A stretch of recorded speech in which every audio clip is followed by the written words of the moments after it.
Hi friends, congratulations to you. I'm very sorry I could not be there. I was really looking forward to coming to sharing everything about work that I've done and to also eating the fiske kake. Maybe not the fiske kake, but I could have had some of the porridge and the raisins and the orange juice, one glass only.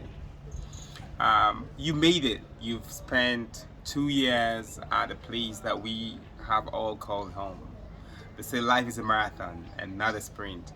But the IB sometimes can definitely feel like 400-meter hurdle race, though I've never run it.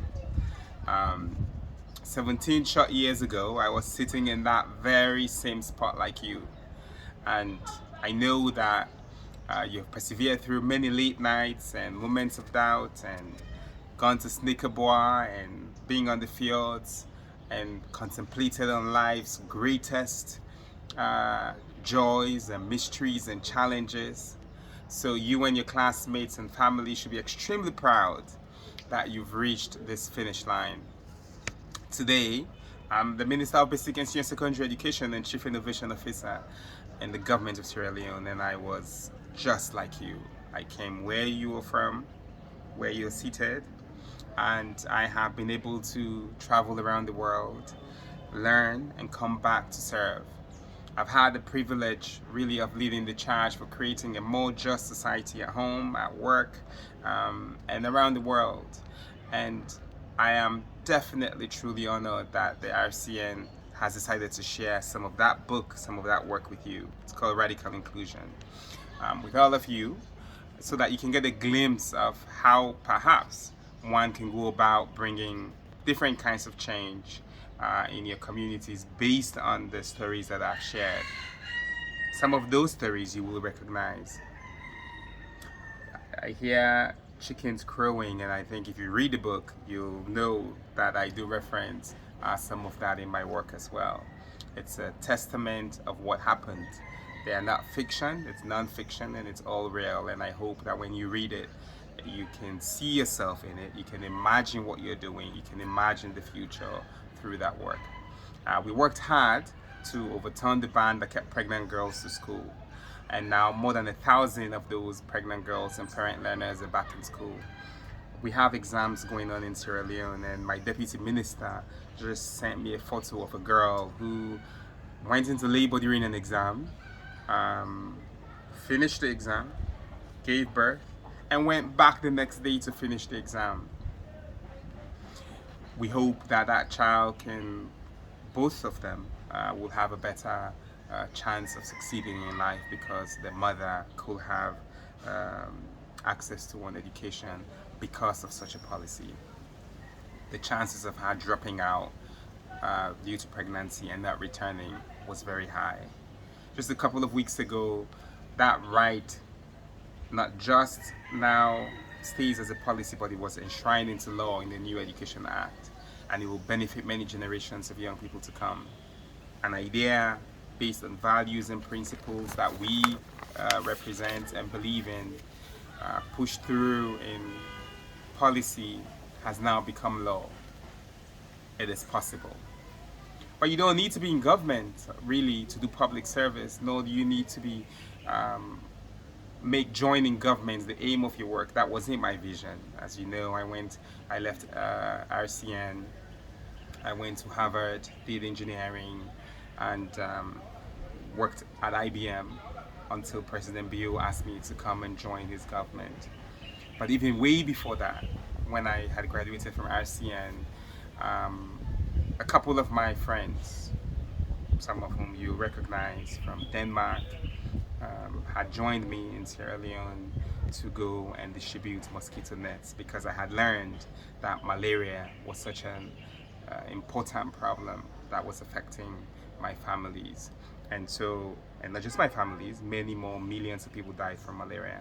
So these RCN graduates collaborated, raised funds. Matthias Esman from Denmark used his license money to support us. My roommate Jacob Lenheden as well from Denmark, born in Sweden, was able to join with us and also help fundraise and their families and with their other friends from home. And many of you ultimately contributed to that work. So the thing is this: when we graduated and we packed our bags and went and walked to every village in Samaling and distributed 1,200 net stand, we didn't think that we will help shape how rural back malaria will distribute its programs. And that ultimately led into how UNICEF and rural back malaria and all those different entities distributed their malaria programs.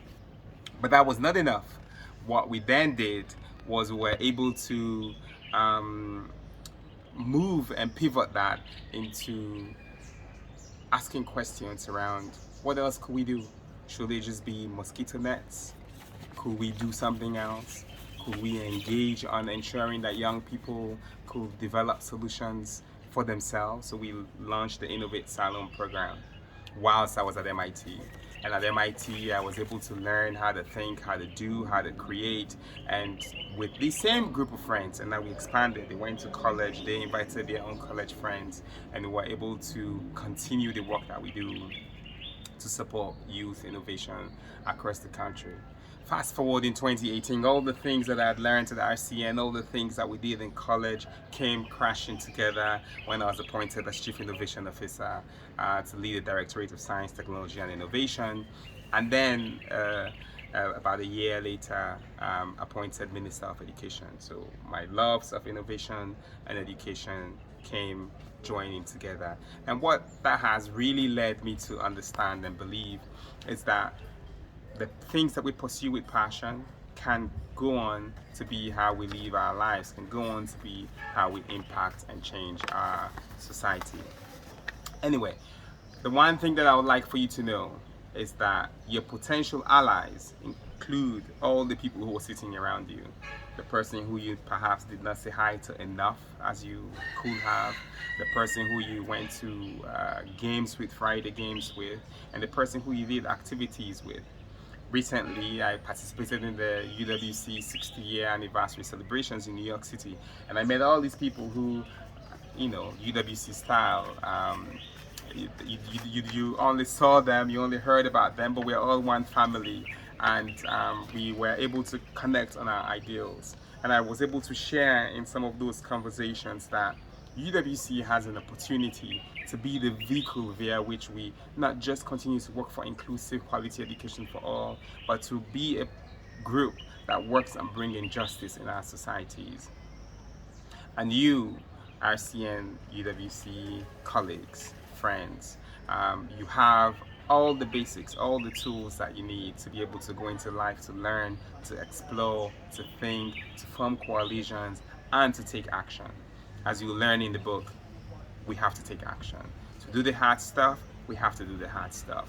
To break walls, we have to break walls. It's easier for us to remove those walls and those barriers. And the question that I would like for you to always ask, really, is who's not in the room?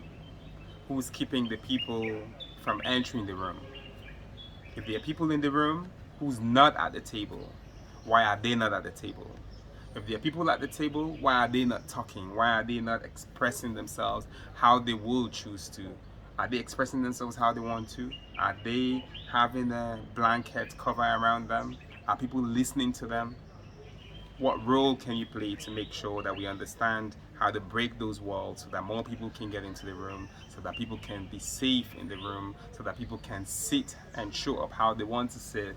If they want to do philosophy and they want to sit on the floor like some of you did, go ahead, sit on the floor. I hope you're still sitting on the floor in philosophy. But it really shouldn't matter.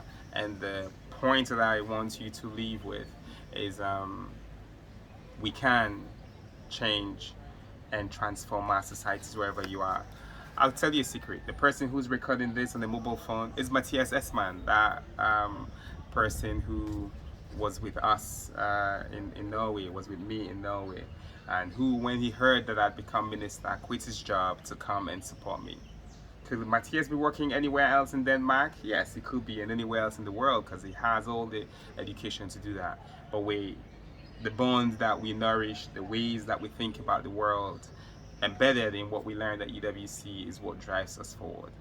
So I want to welcome you to the family of UWC graduates, and I hope many of you will join me in public service. That means whether you're in government, whether you're just doing something that delivers services to people.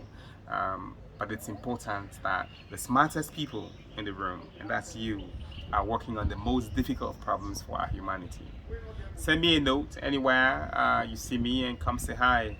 And I'm really, really excited about following up with all the great ideas that you have and that you will come up with.